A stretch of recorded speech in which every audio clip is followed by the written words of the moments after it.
Americans love hair, I think more so than any other country. So if you can have your hair out, I think that's a big plus. And it seems to go with the genre as well, to have sort of the wind blowing and the sparks flying and the hair going. Um, so we would try and give everyone a mix of everything so that there was a look that everyone would like. Audience, producers, network, everyone. The practical issue of how my hair would be for each episode began to override all other issues because we were starting to overlap a lot of our shooting schedules. Became impossible for them to allow time to go from one style to another. So it pretty much flattened out for a lot of season 2 and season 3, where I had the very slicked tight pony. The battle pony was the first one that we designed. We were very proud of that. That was sort of like that weird um, rockabilly front with the loose pony at the end.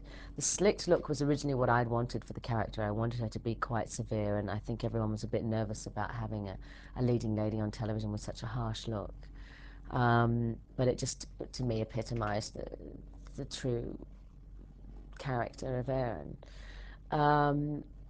And then in fourth season, David Kemper had said he wanted Aeryn to look like she'd really been through hell.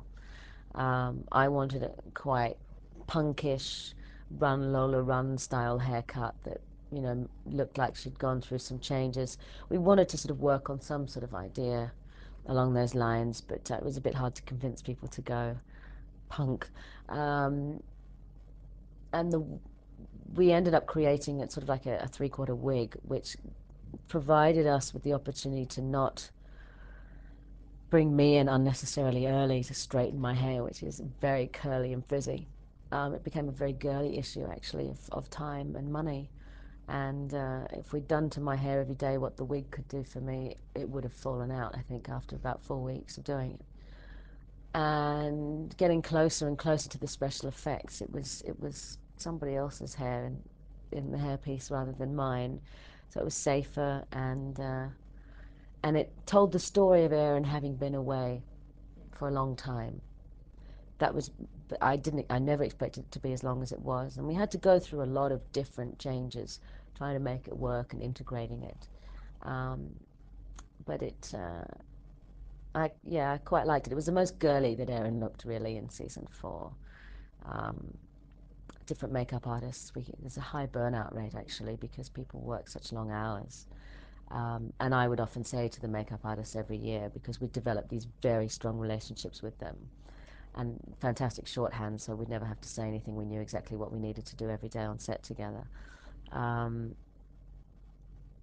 I would say to them, technically, there's not much more you can learn doing my makeup. Go off, do other shows, take other jobs, please, otherwise you'll burn out. So I would always encourage them to go off and do it, even though I knew it would disadvantage me because I'd be losing a great makeup artist. But every year we'd still get another person in who was fantastic. But the looks would always change because it was someone else's input. And I'm of the opinion that I shouldn't dictate how I should look, even though there is a certain continuity. I always like people to establish the look themselves and do what they, try something with my face as a canvas, and give them an opportunity to be creative. Because Farscape essentially was a very creative environment, so we wanted everyone to collaborate and feel that they were involved.